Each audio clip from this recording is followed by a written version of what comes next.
Let's start talking about better ads and better brand safety. So let's all welcome Neal Thurman. You?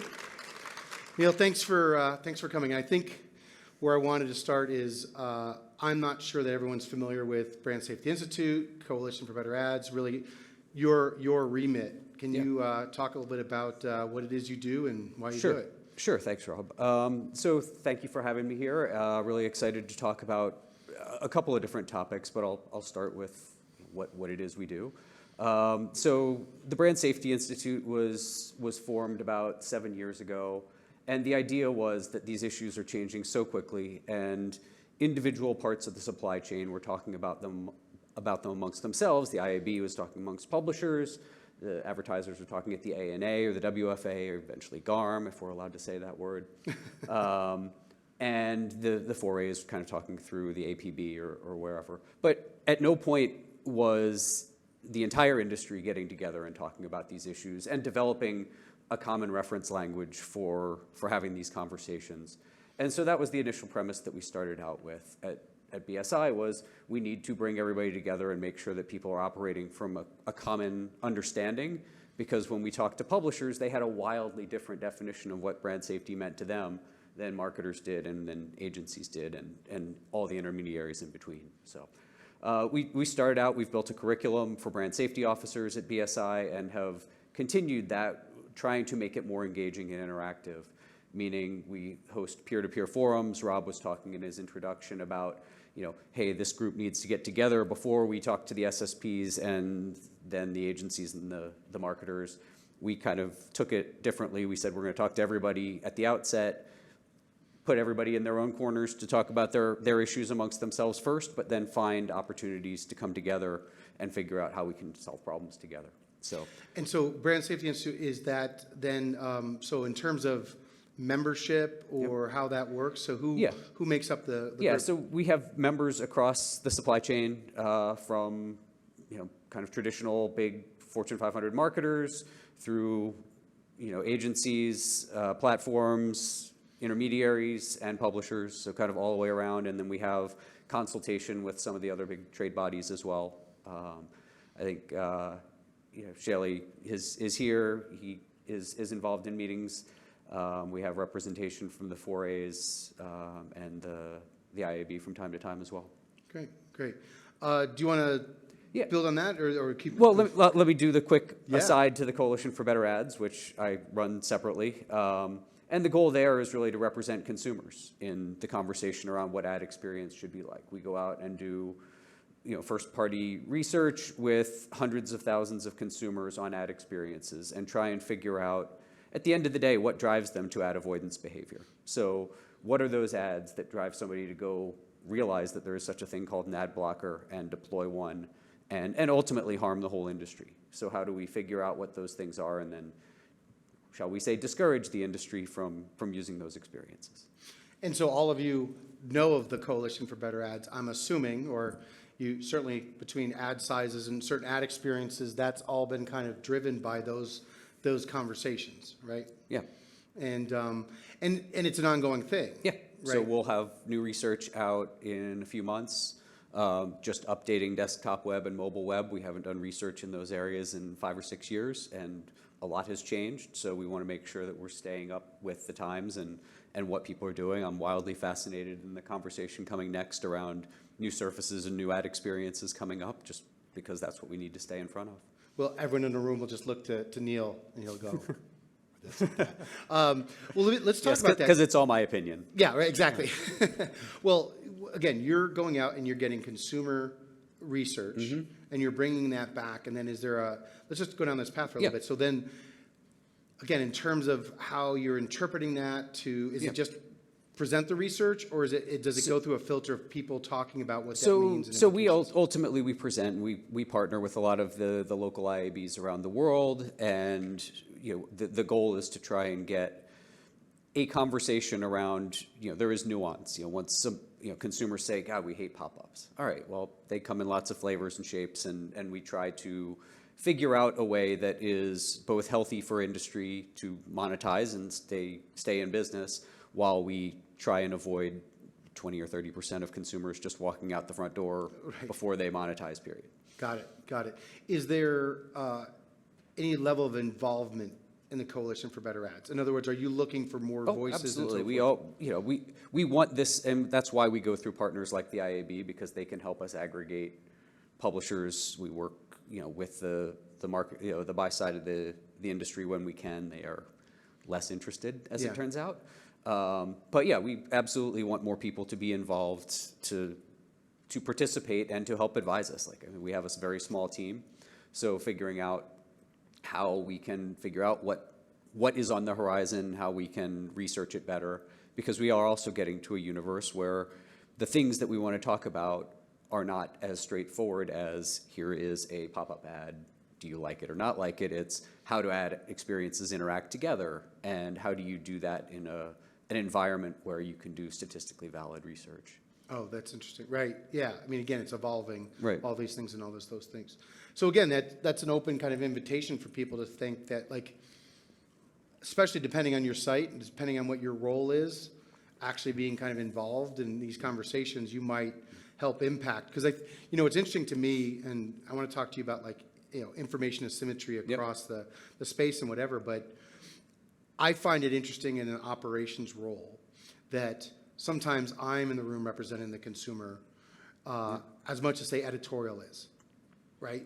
Just in terms of sitting there going when there are too many ads, what is the right ad experience and so forth. And to sit there and have research done versus, anecdotal, well, I feel like that's too many ads is my worst thing to hear in a meeting of okay. Well, and all that information that we have is published on our website. So if anybody wants to come and see what consumers have said about different types of ad experiences and where they fall on the continuum from consumers are actively fine with them to they really hate them, and everywhere in between, that information is available. We don't ever get to the point where we endorse ad experiences. We don't want that to be our job, but we will say these are ones that consumers are telling us they actively find to be driving them away from web experiences they would otherwise want to engage in. Interesting. The other part to that I think a lot about, and not naming names, but there are definitely some websites that have very curious ad strategies. They're quite aggressive with the ads, and they're huge sites. And it tells you that if a consumer wants to get to information that they find valuable, they'll go through a lot to get there.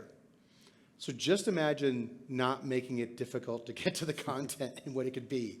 You know what I'm saying? I feel like that's the part, again, where I'm going into this whole short-term, long-term type thinking. And again, the impact, how that research helps inform this idea of having a path by which, again, monetize as much as you can, but at the same time, you have to sit there and strike that balance. And it's a very difficult thing to do. Yeah, well, and I think because the CBA has been around for a while, the conversation about ad blockers has been around for a while. I think people are largely numb to it, but I think the thing that has been interesting about it over the last year is there has been, maybe the last 2 years, the industry, the buy side specifically, has started talking about quality partners again. The MFA debate that erupted at Cannes 18 months ago or whenever it was really started driving that conversation around, well, what are we buying exactly? And if you start to look at how the 4As, when they came out with their kind of bullet-pointed definition of what an MFA site might be, said, okay, ad density was one of the bullet points that they put up there, and then specific types of overly invasive ads or overly interruptive ads was another one. And those are things that we find pretty core to what we do. But it struck me as interesting because I think the opportunity here, and the reason that I think this is an important conversation for publishers, not just because we have standards and it would be great for people to uphold them, but I think there is an opportunity to start a real conversation around what is quality? How are we, we're nervous now about the fringes of the open web. We've seen the analytics reports and all that, so okay, there's nervousness there. And we've seen people get very nervous about, hey, Meta has changed some policies. around content moderation and what is allowable and community notes and all that, and we don't know how that will play out. But again, the buy side, there's some nervousness there. Everything is saying, hey, we want to flee to quality, but we haven't defined what quality is exactly yet. Right. And so one of the things that our publisher council within BSI, which Rob is a part of, has encouraged us to do is find some ways to help with that, with helping to negotiate that conversation. And really, we launched today, you'll hopefully see an article in Ad Exchanger talking about MFA transparency and the ability for publishers to come to a utility on BSI's site and find out how many of the major MFA list providers view their site. Are you on that company's list as an MFA site or not?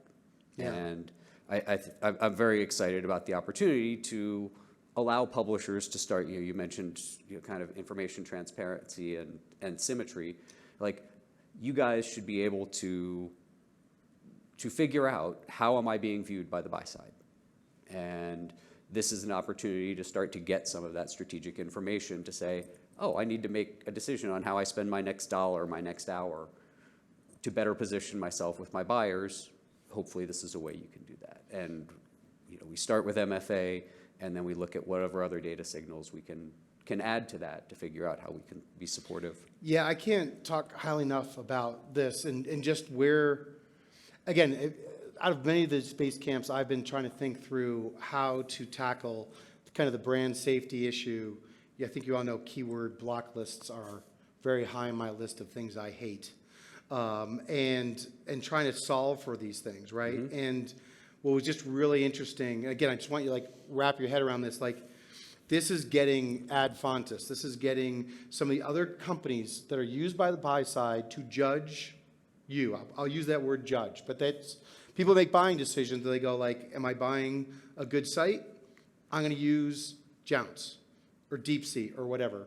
And they look and kind of offload that decision process, some of it, to these other companies who then have their algorithms and have their ways of looking at your content and deciding, are you good, are you bad? Are you made for advertising, which of course we all are, but that's the unfortunate term for all of this. But that is the term, or are you not, right? And so these things are happening, and you're being scanned today to see whether you're MFA or not. Doesn't matter how long you've been around, but you're being scanned for that.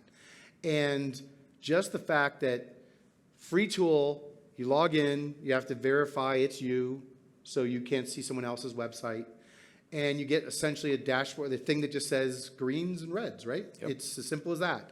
If you suddenly, and I went, golf.com, all green. Awesome. Don't have to think about it. Yep.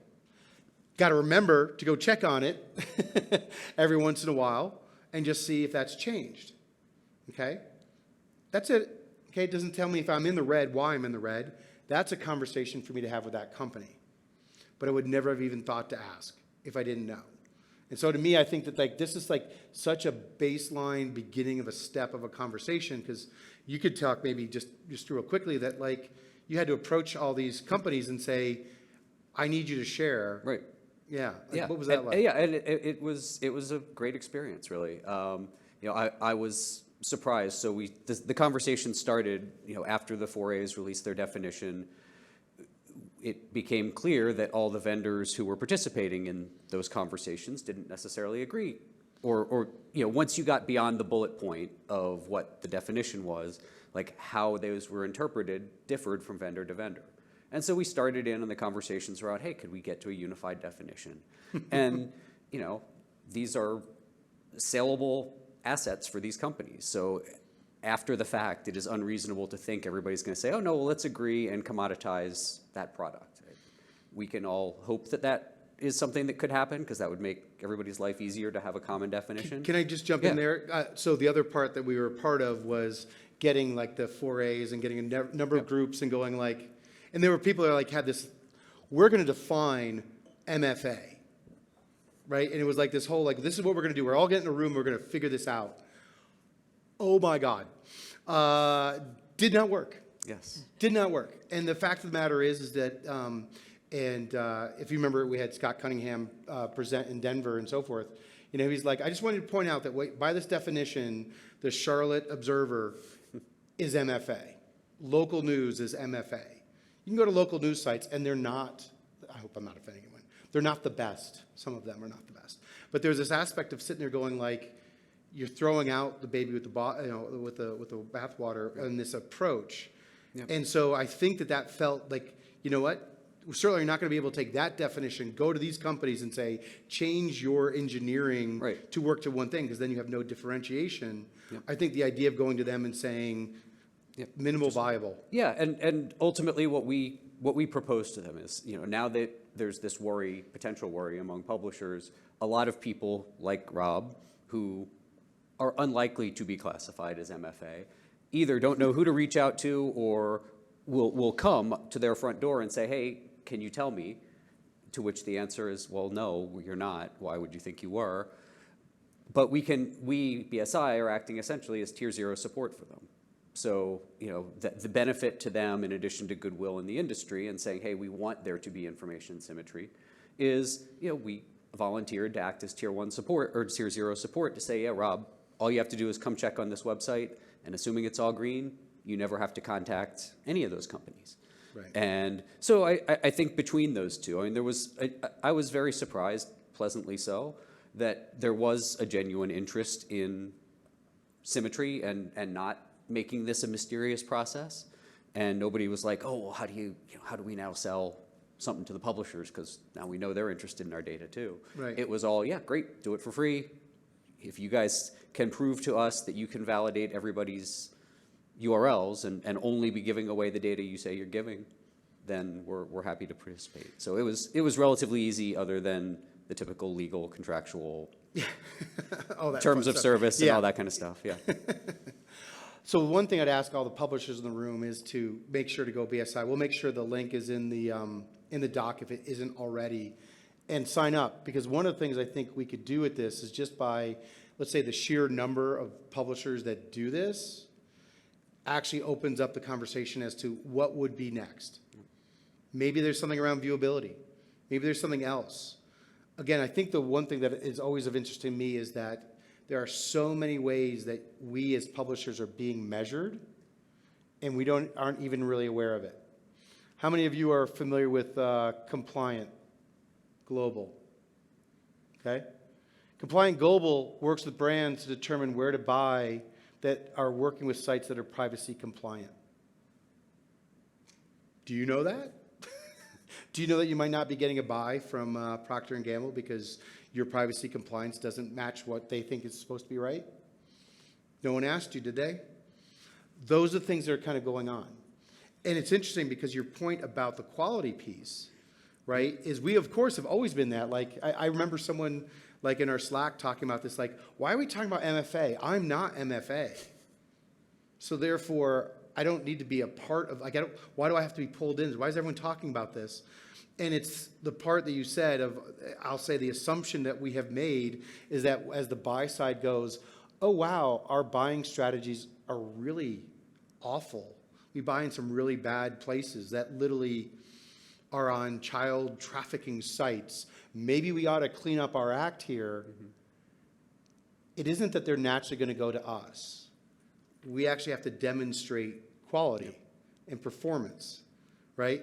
So at least we've moved some of the bar. Yep. But some of it's to understand how they're viewing us and start to get that narrative going is what I'm thinking. Well, and what I would love to see the longer term evolution of this being is a proactive, okay, now, let's go a little bit on offense. Right now we're kind of playing defense. Let's find out how people are evaluating us.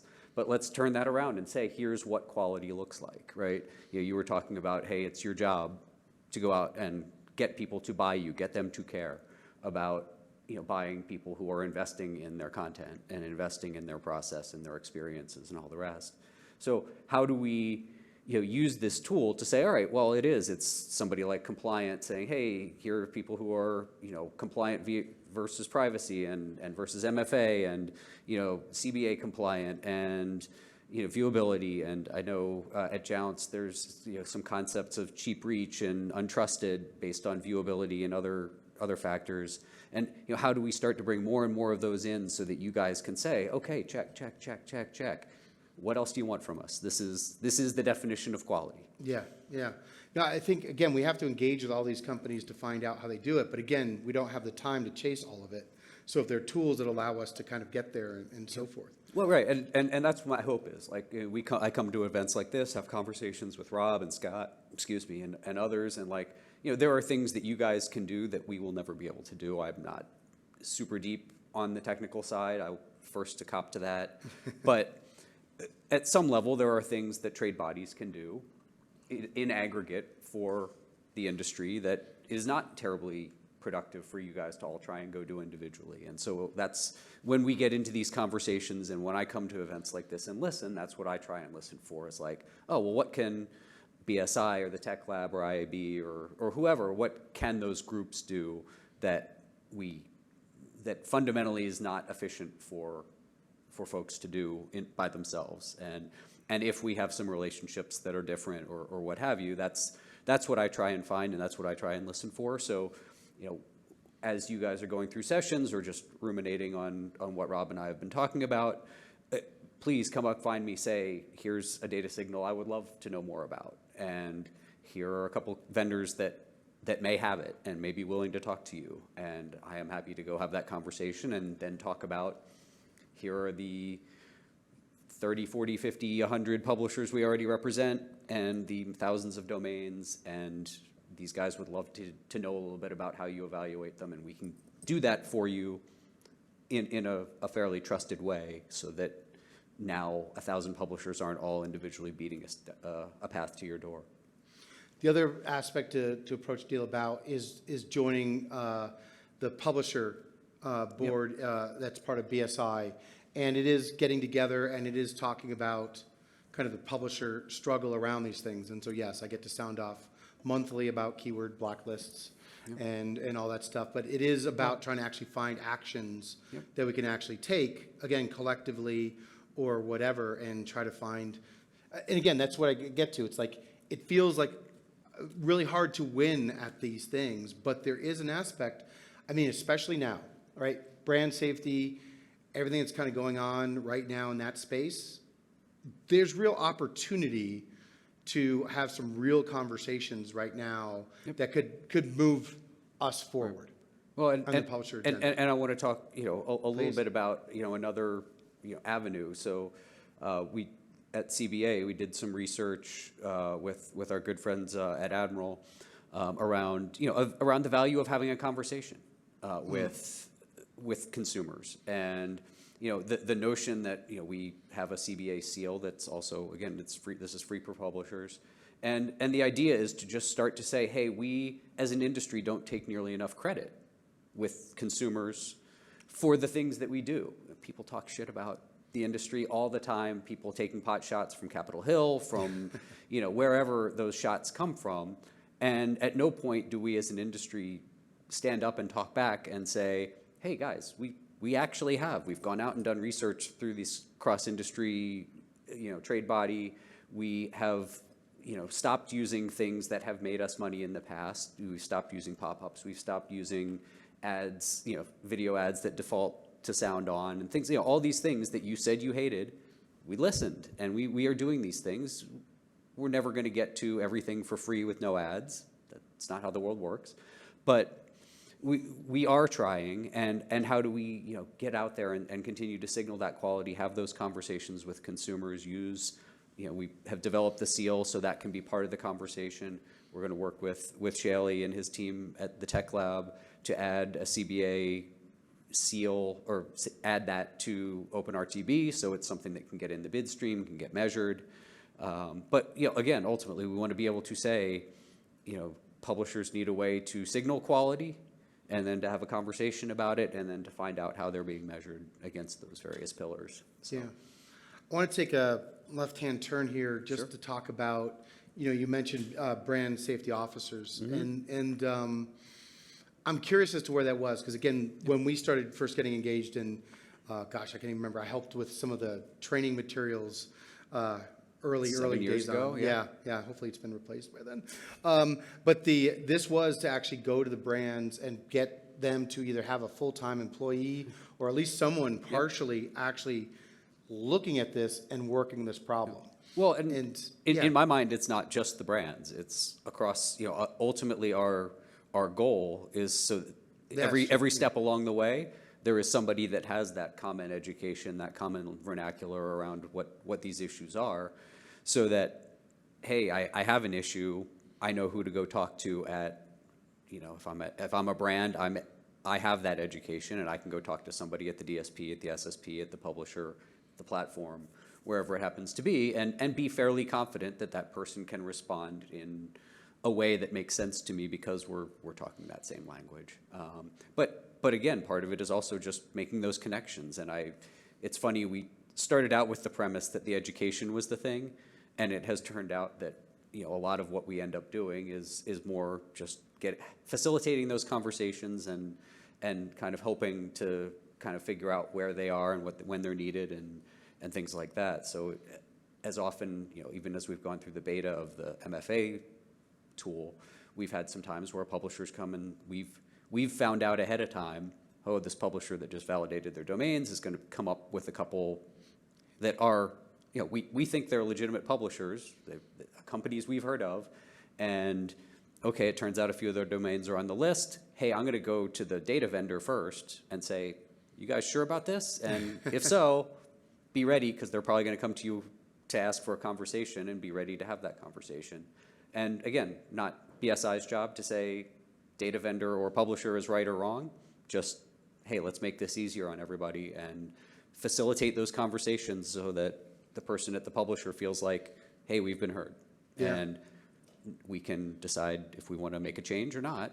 There's, I assume, costs and reasons you would and wouldn't want to make a change based on whatever you've heard from that conversation. But I think that becomes a lot of our job, which I was not necessarily anticipating 7 years ago.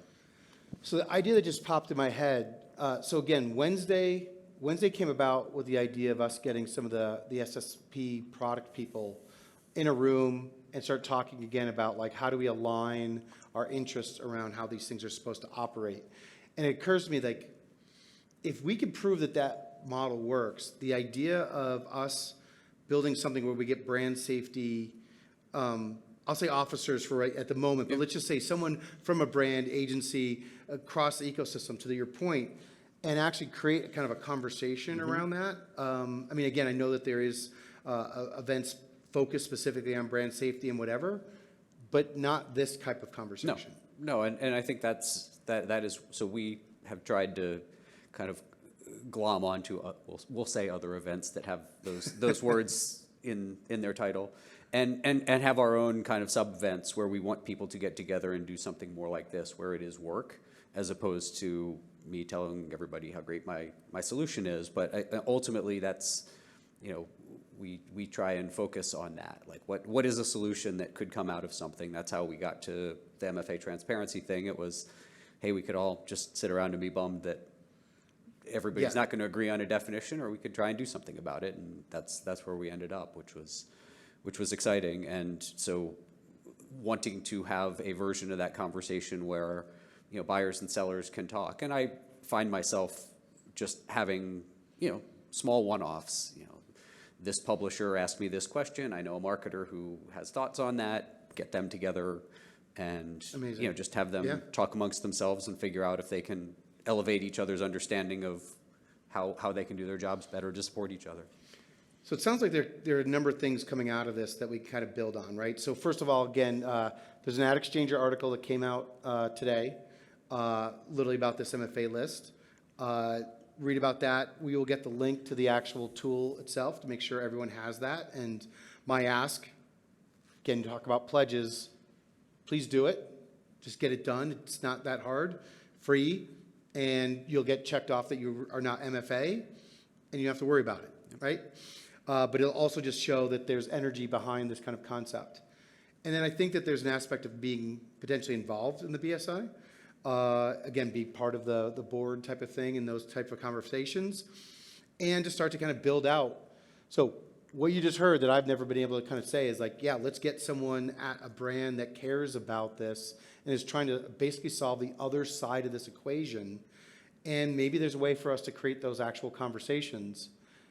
And maybe we can, I mean, again, I'll take one brand at a time and convert, make them buy better sites and support us. So, you know, again, hard work. Yeah. I'm up for it. So, Neal, I want to thank you for all the hard work that you're doing and stuff like that. And again, there's a session later that Neal's going to be part of that I have a feeling it's going to go in a couple different directions. One's going to be about like identifiers and one should be about brand safety. But we can kind of dive into those conversations there. But thanks all for you for being here. Neal, thank you so much for thank you.